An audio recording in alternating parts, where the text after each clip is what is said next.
In the quiet town of Bundaberg, Queensland, sugarcane fields roll to the horizon, and the rhythm of life is unhurried. People here know their neighbours.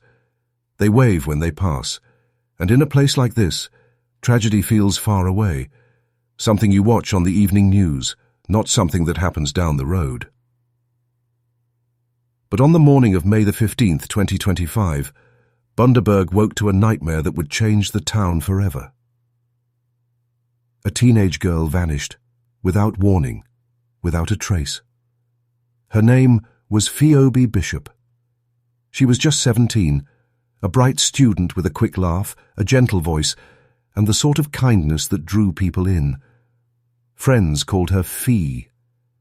Her parents said she could never leave a room messy. She loved order, plans, and surprises in equal measure. That Thursday morning, she was supposed to catch a flight from Bundaberg to Brisbane, and from there to Western Australia to visit her boyfriend. It was her first real trip away from home, something she'd saved for, talked about for months.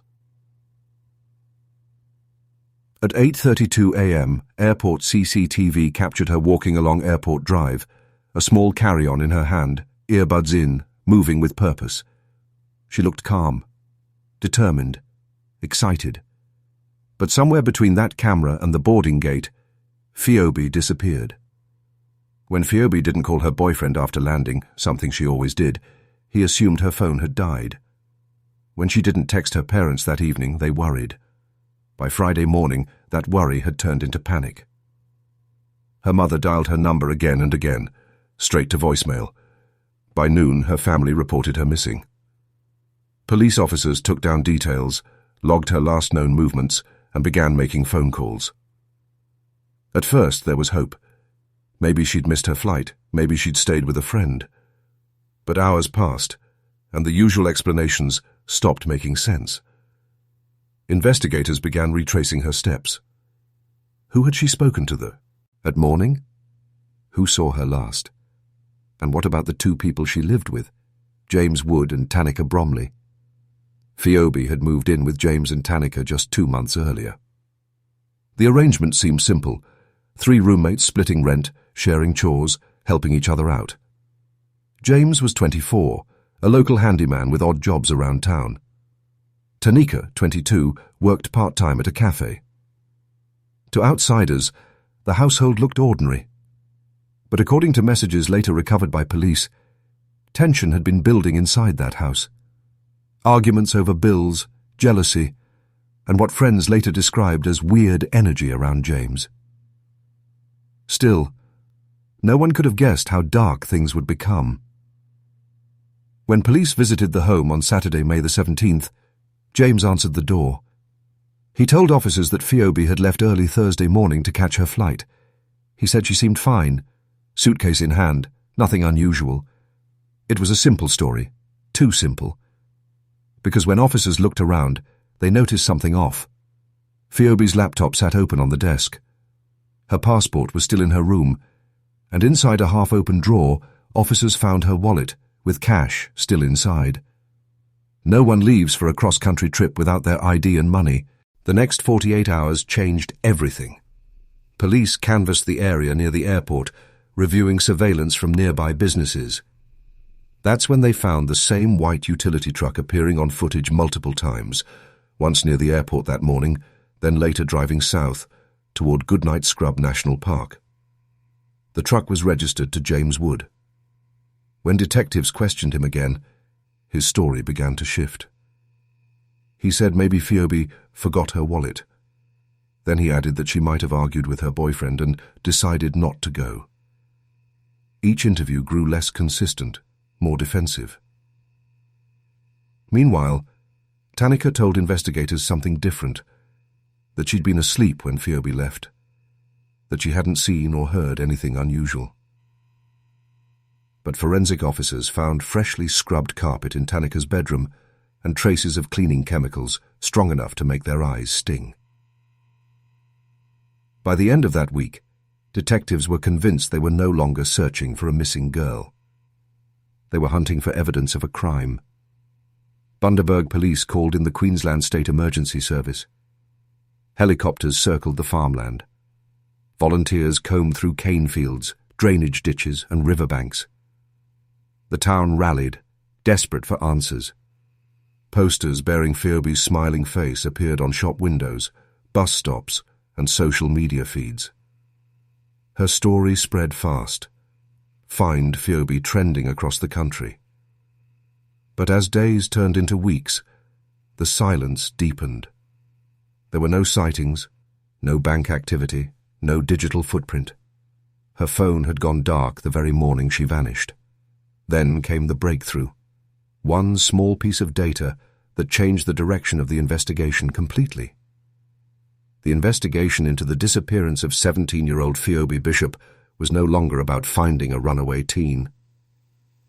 Detectives knew something darker had happened, but without a body or a cause. A crime scene, they were chasing ghosts. Then came the data.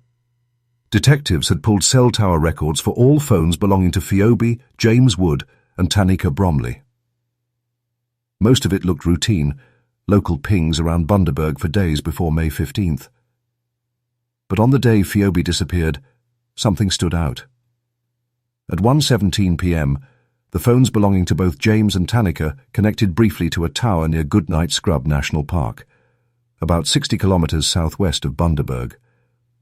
It wasn't a place people passed through. It was remote, rugged, and covered in thick bushland. When detectives asked why their phones were there, James said he'd gone for a drive. He didn't remember what for. Tanika said she might have been with him, but wasn't sure.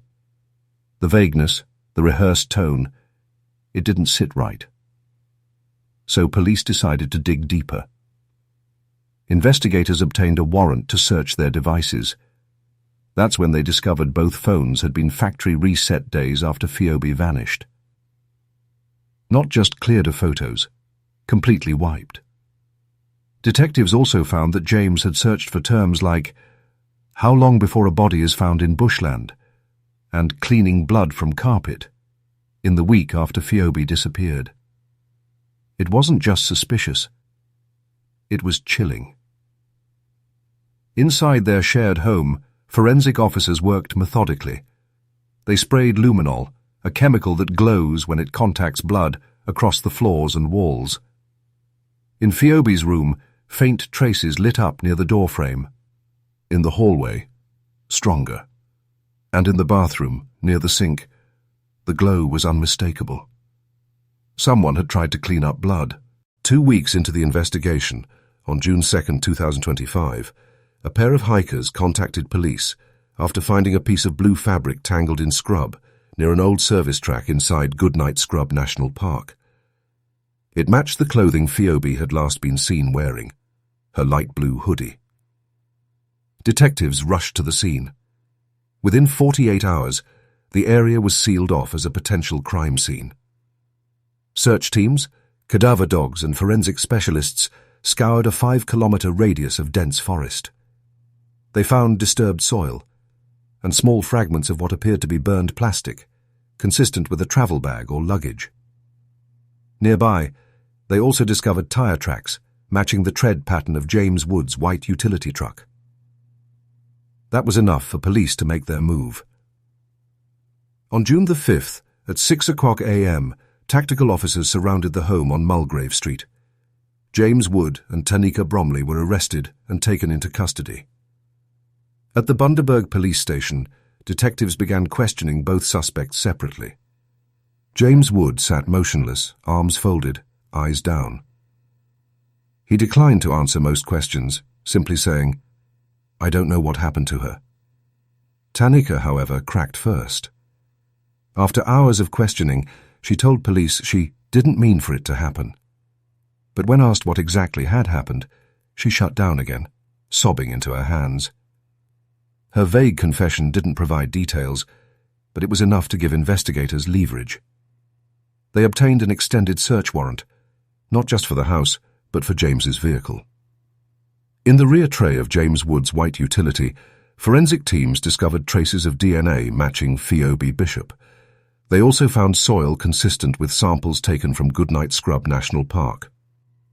Under UV light, investigators identified cleaning residue, likely bleach, across the metal floor. It looked as though the truck had been scrubbed multiple times. And then came the clincher. Buried under a layer of old receipts in the glove compartment was a fuel docket, time-stamped May 15th, 12:47 p.m., from a service station just outside the national park. James's truck, Phoebe's DNA, and a remote patch of forest. The puzzle pieces were fitting together. As news of the arrests spread, Bundaberg fell silent. A small town that once felt safe was suddenly on edge. Parents began escorting their kids to school again. Locals who once left their doors unlocked at night started installing security cameras. Phoebe's family, meanwhile, faced the unbearable weight, still hoping against all odds that she might be found alive. Her mother issued a plea through local news, her voice trembling. "If anyone knows where she is, please tell us. We just want to bring her home." That plea would be answered, but not in the way anyone had prayed for. On June the 6th, just one day after the arrests, a specialized search unit returned to Goodnight Scrub National Park. Guided by cadaver dogs, they moved deeper into the bush than before. Around 2:30 p.m., one of the handlers noticed a dog reacting strongly near a dried creek bed. Officers cleared branches and debris, and then they saw it. A shallow burial site. The area was immediately cordoned off. Forensic specialists arrived within hours. The excavation took the entire night. By morning, police confirmed what they had feared. Human remains had been found. They would later be identified as Pheobe Bishop. The autopsy report, released to investigators a week later, was cautious in tone, but clear in conclusion. The cause of death could not be precisely determined due to decomposition, but evidence suggested significant blunt force trauma. There were also signs that the body had been moved at least once after death, possibly to conceal evidence. Additional traces of cleaning agents were found on items recovered near the scene, including fragments of tarp and rope fibers. In short, whoever had killed Phoebe had gone to great lengths to cover their tracks. With confirmation of her death, detectives upgraded the charges. On June the 7th, both James Wood and Tanika Bromley were officially charged with murder, interfering with a corpse. They were denied bail and transported to Brisbane Women's Correctional Centre and Arthur Gorey Correctional Centre respectively, pending trial. The case that had begun as a missing person alert had now become one of Queensland's most haunting murder investigations in years. But the question that remained, and the one that would drive the next phase of the case, was why? What motive could possibly explain the brutal end of a 17-year-old girl with her whole life ahead of her? When police confirmed the remains found at Goodnight Scrub National Park were indeed those of 17-year-old Pheobe Bishop, the small town of Bundaberg fell into collective shock. Her name was suddenly everywhere, in headlines, on talk shows, on the lips of neighbours who couldn't believe that something like this could happen so close to home. But behind the scenes, detectives were far from finished. Finding Phoebe's body was only part of the puzzle. Now they needed to understand what had happened inside that house, and why two people she trusted had allegedly taken her life. Crime scene investigators returned to the small home on Mulgrave Street with a renewed focus. They took apart furniture, lifted floorboards, and scraped under window ledges. This time, nothing was off limits. Beneath the bathroom sink, they found traces of blood spatter that had soaked into the wood grain, too deep to be completely cleaned. DNA confirmed it belonged to Phoebe. On a laptop retrieved from Tanika's bedroom, police uncovered deleted text messages. One, dated May the 13th, just 2 days before Phoebe vanished, read, "She's getting on my nerves. I don't think I can live with her anymore." It wasn't a confession, but it gave detectives a glimpse into rising tension inside the house. Then came the most chilling find, a message draft on James's phone, unsent, time-stamped just hours after Phoebe disappeared. It read, "No one's going to find anything. We took care of it. It was enough to solidify the prosecution's direction. This wasn't an accident. It was premeditated. Forensic specialists reconstructed the likely timeline. They believed Pheobe was killed inside the home sometime between 9 o'clock and 11 o'clock a.m. on May 15th. Afterward, her body was placed into the back of James's truck, driven to the remote bushland and buried. Surveillance data, tire track impressions, and witness statements supported that theory. A neighbor reported seeing James's truck leaving the driveway loaded with something covered in a dark tarp around mid-morning that day. Another neighbor recalled hearing shouting from inside the house the night before. All of it built a picture, fragment by fragment, of a toxic household that ended in murder. The motive wasn't immediately clear. Pheobe didn't have enemies. She wasn't involved in dangerous crowds or criminal activity. But investigators soon pieced together a possible motive rooted in control, jealousy, and resentment. James Wood had developed what detectives described as an unhealthy attachment to Pheobe. Friends later told police he often commented on her appearance, offered to drive her places she didn't ask to go, and became defensive if she spent time with her boyfriend. When she started making plans to move out and travel across the country, police believe something inside him snapped. Tanika, meanwhile, appeared to have been manipulated by James, either pressured into helping or too afraid to stop him. Her inconsistent statements, her tears during interrogation, they painted a picture of a young woman caught between guilt and fear. But guilt or not, she was still there, still part of what happened. Police brought in a forensic psychologist to analyze the suspect's behavior patterns. What emerged was a disturbing dynamic. James Wood, at 24, fit the traits of a dominant and controlling personality, quick to anger, dismissive of others' boundaries, and prone to coercive behavior. Tanika Bromley, by contrast, showed signs of dependency and submission, following his lead even when she knew it was wrong. Together, they created what one investigator later called a dangerous imbalance, a leader and a follower, feeding each other's worst impulses. This psychological pairing wasn't unique. In fact, criminologists often refer to it as a deadly duo dynamic, where one partner drives the crime and the other enables it. In the Pheobe Bishop case, it seemed tragically clear who held which role. By late June 2025, the investigation phase transitioned to the courts. At their first appearance in the Bundaberg Magistrates' Court, both James and Tanika were brought in separately under heavy security. Reporters crowded the steps outside the courthouse. Inside, the atmosphere was tense. When their charges were read aloud, murder and interfering with a corpse, James stared straight ahead, expressionless. Tanika cried quietly, her hands trembling as she clutched the edge of the dock. Neither entered a plea. The magistrate ordered both be remanded in custody, citing the seriousness of the offence and the weight of evidence against them. The case was referred to the Brisbane Supreme Court for further hearings. The town of Bundaberg had never seen anything like it. Vigils were held across the city. Hundreds of people gathered with candles and photos of Pheobe, her smile shining from posters that once carried hope but now represented heartbreak. Her family spoke publicly for the first time outside the courthouse. Her mother's voice cracked as she said, "We trusted those people to be her friends. They were supposed to look out for her.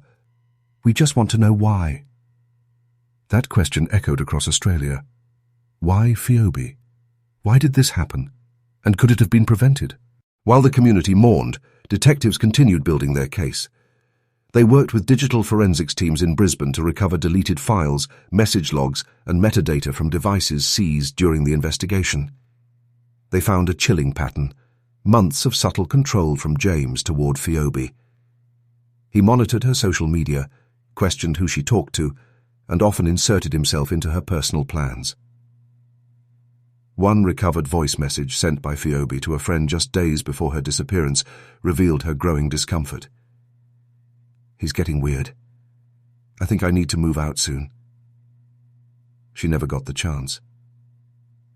As the case made national headlines, advocacy groups began demanding stronger protective housing laws for young people living away from home. Social media flooded with the tag #Justice for Pheobe, and across Queensland, people left flowers and messages at bus stops and schools. Bundaberg's mayor, during a televised vigil, said, "What happened to this young woman has shaken every one of us. We owe it to her family, and to every young woman in this country, to make sure it never happens again." By August 2025, lawyers for James Wood and Tanika Bromley had both filed motions for more time. The defense argued that forensic evidence was complex and that digital data recovery might lack context. Prosecutors, however, stated they had overwhelming physical and circumstantial evidence, including DNA, surveillance, and digital history linking both defendants to the crime. Court dates were pushed into early 2026, setting the stage for what many believe will become one of Queensland's most closely watched murder trials. In the months since Pheobe's discovery, her family has remained private but resolute. They attend every hearing, every procedural mention, sitting quietly in the back rows of the courtroom. Friends say her father often carries a photo of Pheobe, her picture from her high school graduation, tucked into his jacket pocket.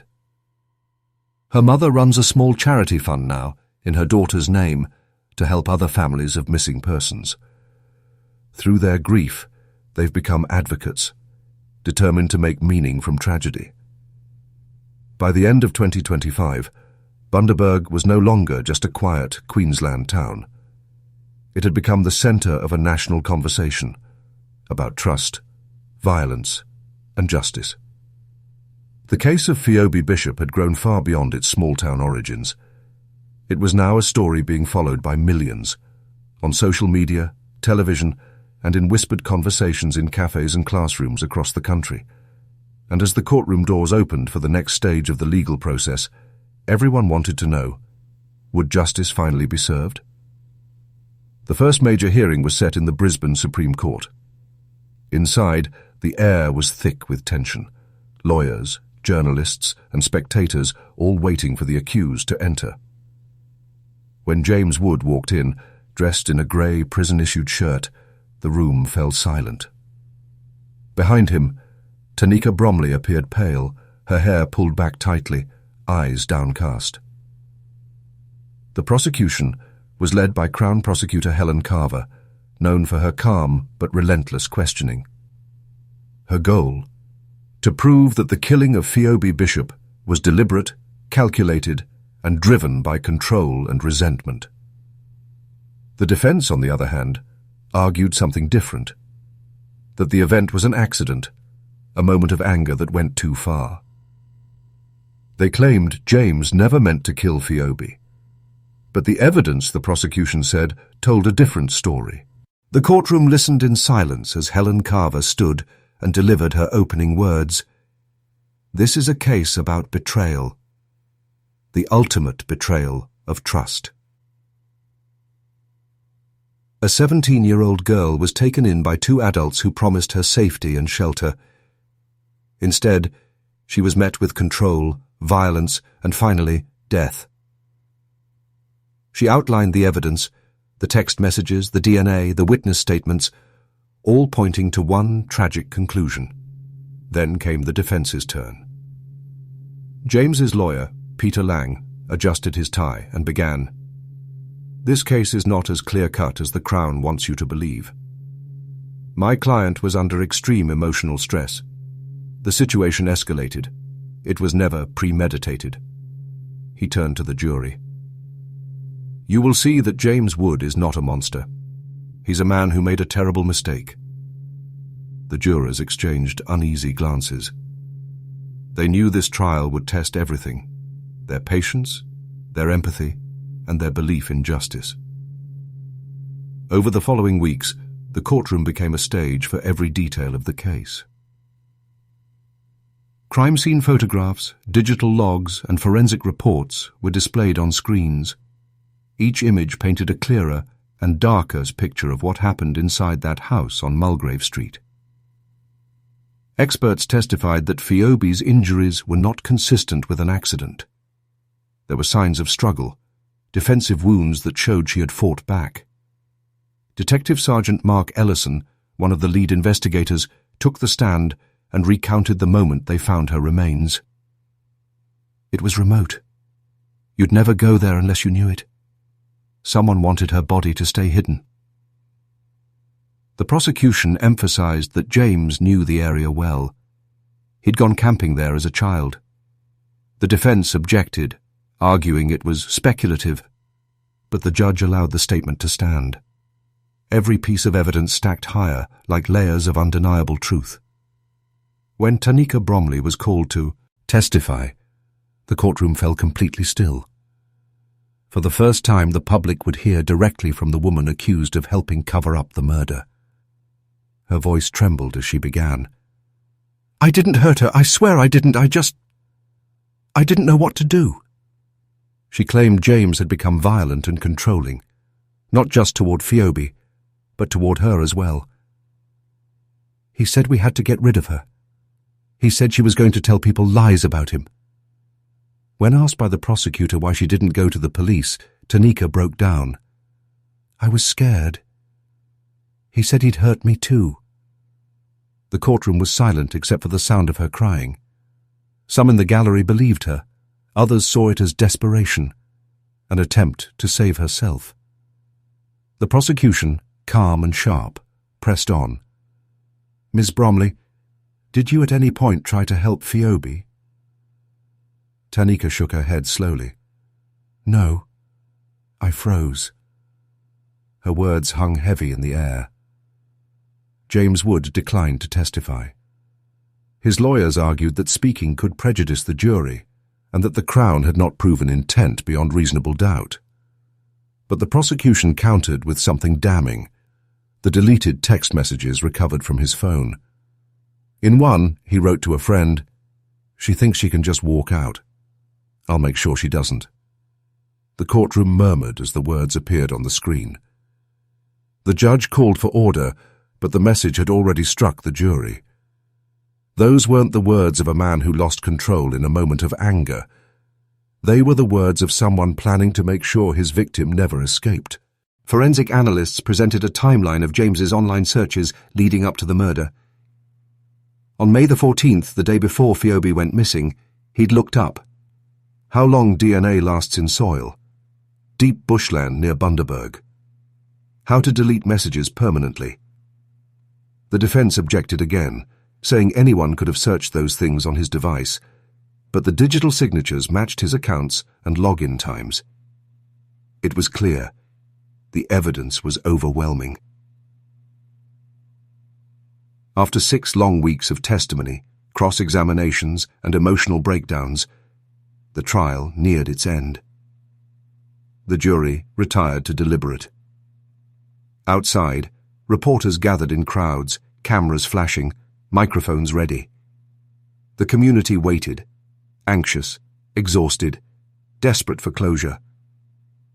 Inside the jury room, 12 ordinary people sifted through thousands of pages of evidence, each image and testimony replaying in their minds. They deliberated for 3 days. Then, at 3:17 p.m. on a quiet Wednesday afternoon, word spread through the courthouse. The jury had reached a verdict. The courtroom filled once more. Phoebe's family sat in the front row, holding hands. Tanika's parents were in the back, weeping quietly. The judge entered. The jury filed in. When the foreperson stood, everyone held their breath. On the charge of murder, we find the defendant, James Wood, guilty. Gasps erupted across the courtroom. Phoebe's mother buried her face in her hands. James remained still, staring ahead, his jaw clenched, but his eyes empty. Then, the second verdict. On the charge of being an accessory after the fact to murder, we find the defendant, Tanika Bromley, guilty. Tanika sobbed uncontrollably as guards moved to escort her from the stand. The judge thanked the jury for their service. Justice had finally been delivered. A week later, both defendants returned for sentencing. Justice Elaine Turner delivered the final words. "What you did to this young woman was cruel and deliberate. She trusted you, both of you, and that trust was shattered in the most horrific way." She sentenced James Wood to life imprisonment without the possibility of parole for 20 years.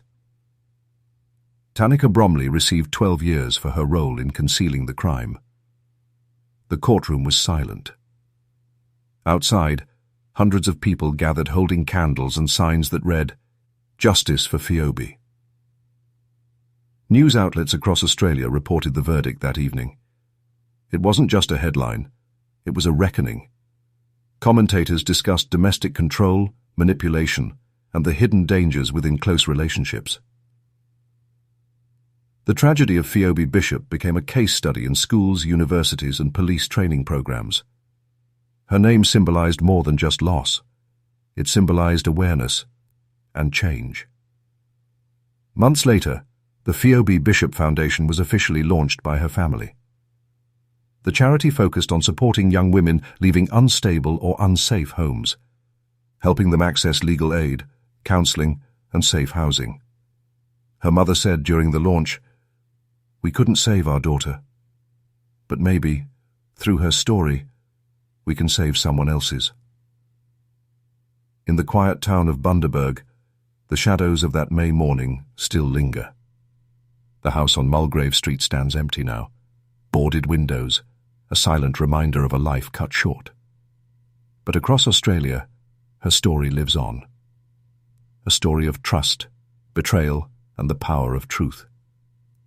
Because in the end, justice doesn't erase pain. It doesn't bring someone back. But it reminds us that even in darkness, truth still has a voice. And that is the heartbreaking story of Phoebe Bishop, a young life taken far too soon, and a town that will never forget her name. If this case moved you, or if you believe stories like this deserve to be told, make sure to subscribe to Blacklight Investigations, where we uncover real stories, real crimes, and the truths that hide in the shadows. Your support helps us keep shining a light on cases that matter, the ones that demand justice, and the ones that deserve answers. Until next time, stay safe, stay aware, and remember, every story has a lesson. This is Blacklight Investigations, and this was the Phoebe Bishop case.